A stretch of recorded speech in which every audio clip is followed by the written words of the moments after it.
Welcome back to Headline News. What are the issues surrounding the schism between Iglesia ni Cristo leader Eduardo Manalo and his mother and siblings? In this report, Rex Remitio tells us corruption and a leadership struggle could be at play. There's been a flurry of speculations why Iglesia ni Cristo leaders Angel and Tenny Manalo are crying for help in this YouTube video. Hours after it was uploaded, the man on the video comes forward.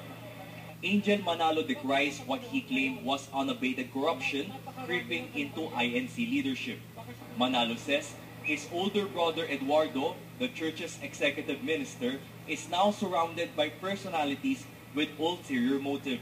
Kaya lang ang nagiging problema po natin, yung mga nasa paligid po niya, nasira na po ang doktrina ng Iglesia ni Cristo. Kung paano nyo hinangaan nun, ngayon po, nakita nyo, napakarami ng anomalya, napakaraming mga tiwali na ginagawa po ngayon sa Iglesia. Angel reveals INC has been struggling to pay maintenance costs of the sprawling 55,000-seater Philippine Arena in Bocaue, Bulacan. Angel says this is money which came from members' donations down the drain. Isa na ang Philippine Arena sa pinagtataka ko kung bakit nabuo eh. Dahil nga sa ang aming laging priority na ipinagagawa ay ang mga malalaking kapilya po. Angel claims the Manalos and core ministers who were recently expelled from INC wanted to speak up about these irregularities but were supposedly forced to silence. Nagbabantaan po kami eh. Sino pong nagbabanta, sir? Yung pong sanggunian. Ano pong sinasabi nila sa inyo, sir? Ang sinasabi, lumalaban po kami sa buong mahala. Hindi po kami lumalaban. INC spokesperson Edwin Sabala says Angel's accusations are just that.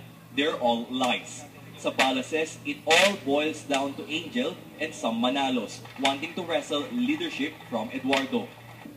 O kaya po ang tanong namin, maniniwala ho ba tayo? Inuulit po namin, matatalino po kayo. Kayo ang makapagsasabi, makapagdi-decide kayo.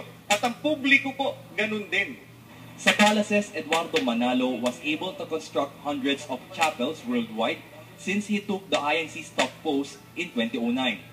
He also defended the construction of the world's largest arena. Inuulit po namin, August of 2011, groundbreaking po iyon ng Philippine Arena. Since 2011 up to now, mahigit po sa 800 ang bagong kapilya ng Iglesia ni Cristo na naipatayo rito at sa ibayong dagat.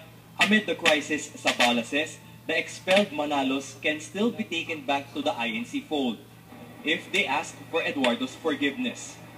The INC leadership hopes this crisis is averted soon. After all, this is not just about one family, but about a flock caught in the middle of a struggle that's anything but spiritual. Rex Remitio, CNN Philippines.